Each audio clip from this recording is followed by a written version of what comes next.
میں جو بات سمجھا رہا ہوں ہمارا نظریہ کیا ہے؟ حضور صلی اللہ علیہ وسلم کے وارث علماء ہیں، توجہ رکھنا، حضور پاک کے وارث جب نبی اس دنیا میں ہو تو امت کے مال کا سب سے بہترین مصرف وہ پیغمبر کی ذات ہے۔ جب نبی دنیا میں ہو تو امتی کے مال کا سب سے اچھا مصرف کون ہے؟ بولو، اونچی آواز سے بولو، نبی کا وارث کون ہے؟ اونچی آواز سے کہو نا، علماء۔ اس کا مطلب نبی کے جانے کے بعد سب سے اچھا مصرف وہ کسی عالم کی ذات ہے۔ جس کا پیسہ کسی عالم کی ذات پہ لگ جائے نا، اس کو اللہ کا شکر ادا کرنا چاہیے کہ میرا پاس پیسہ عالم کی ذات پہ لگا ہے، کیونکہ عالم کی ذات کا سب سے بڑا مصرف تھا نا۔ اب دشمن نے کیا کھیل کھیلی؟ ان کو پیسے نہ دو، ان کو کمزور کرو، امامت کی تنخواہ جائز نہیں ہے تاکہ امام کوئی نہ ملے، خطیب کو پیسہ مت دو تاکہ خطیب کوئی نہ ملے، قاری کو تنخواہ دینا جائز نہیں تاکہ قاری کوئی نہ ملے۔ بتاؤ کتنی بڑی چال ہے، کتنی بڑی چال ہے۔ اور عنوان کیا ہے؟ اللہ کا دین اللہ کے لیے ہونا چاہیے، خدا کے لیے بیان کرو، تم پیسے کے لیے بیان کرتے ہو۔ کہتے ہیں جی ہم نے خطیب رکھنا ہے، وہ سب سے پہلے پوچھتا ہے تنخواہ کتنی ہوگی؟ یہ تو اللہ کے لیے نہیں ہے، پیسے کے لیے ہے۔ سمجھ آ رہی؟ کتنی عجیب چال ہے، وہ گیم کتنی ہے۔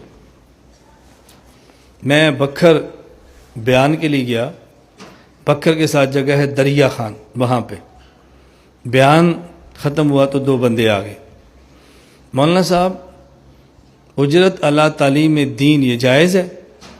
یعنی قاری صاحب رکھو، اس کو پیسے دو، امامت کی تنخواہ دو، خطابت کے پیسے دو، جلسہ کراؤ اور مولانا صاحب کو پیسے دو، اجرت اعلیٰ تعلیم دین جائز ہے؟ میں ایک اصول دیا کرتا ہوں، آپ اس اصول کو پلے باندھو، اس اصول کو استعمال کرو، لیکن رابطہ ہم سے رکھو۔ کبھی آپ استعمال کریں گے تو پھنس جائیں گے نا، پھر ہم سے پوچھو یہ اصول نہیں چل رہا، ہم بتائیں گے یہاں یہ کیوں نہیں چل رہا، کوئی وجہ ہوگی اس کے نہ چلنے کی۔ کبھی سوال کا جواب ہوتا ہے، اور کبھی سوال پر سوال کا جواب ہوتا ہے۔ یہ اصول ذہن میں رکھو، ہمیشہ سوال کا جواب نہیں دینا، کبھی سوال کرنے والے پر بھی سوال کرنا تاکہ اس کو پتہ ہو کہ ہم بھی کہیں پھنسے پڑے ہیں۔ سوال پر سوال کرو، سوال پر سوال کرو۔ میں نے ان سے پوچھا مجھے آپ یہ بتائیں کہ آپ جس جماعت سے تعلق رکھتے ہیں، آپ کے امیر صاحب نے کوئی قرآن کریم کی تفسیر لکھی ہے؟ کہا جی لکھی ہے۔ میں نے کہا وہ کتنے کی ملتی ہے؟ 4000 بتایا، 4500 مجھے یاد نہیں ہے۔ میں نے کہا قرآن کریم کی تفسیر کو بیچنا جائز ہے؟ قرآن کریم کی تفسیر کو بیچنا جائز ہے؟ کہتے ہیں ہم تو تفسیر نہیں بیچتے۔ تو میں نے کہا کیا بیچتے ہو؟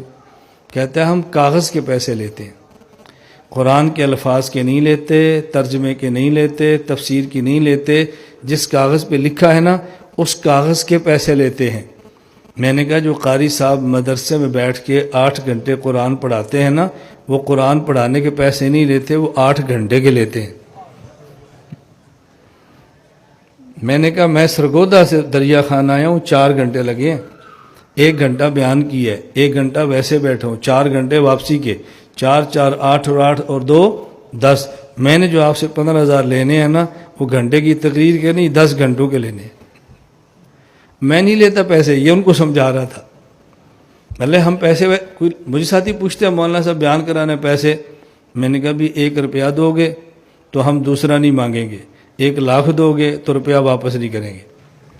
بس ہمارے ہاں تو فیس کا چکر ہی نہیں ہے، آپ دے سکتے ہیں دے، نہیں دے سکتے نہ دے۔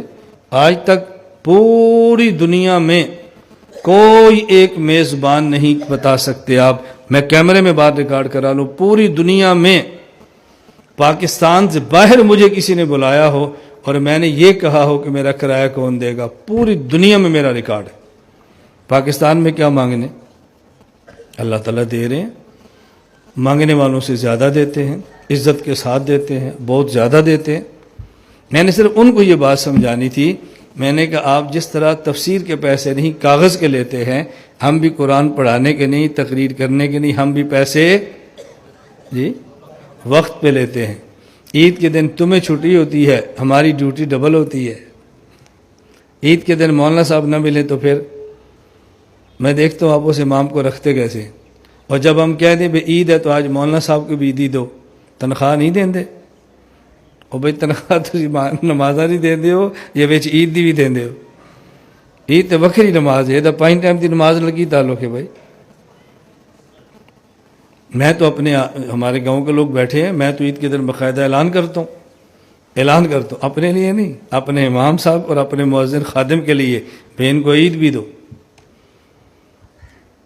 میں جو محنت کر رہا ہوں نا، اس پر محنت کر رہا ہوں کہ لوگ علماء سے جڑیں، علماء سے جڑیں، علماء کی خامیاں نہ دیکھیں، علماء سے جڑیں، علماء کے قریب آئیں، یہ نبی پاک کے وارث ہیں۔ اس سے امت ٹوٹ جائے گی تو دین کون پڑھائے گا؟ ان سے کٹ جائیں گے تو دین کون سمجھائے گا؟ یہ کمزور ہو جائیں گے تو دین کا کام کون کرے گا؟ بہت بڑی خدمت ہے دین کے کام کرنے والے عالم کی سپورٹ کرنا، بہت بڑی خدمت ہے دین کے خدمت کرنے والے عالم کو مضبوط کرنا۔ میں تمہیں خدا کا واسطہ دے کر کہتا ہوں، اگر تمہیں اللہ کے دین سے پیار ہے، علماء کو مضبوط کرو، علماء کی سپورٹ کرو۔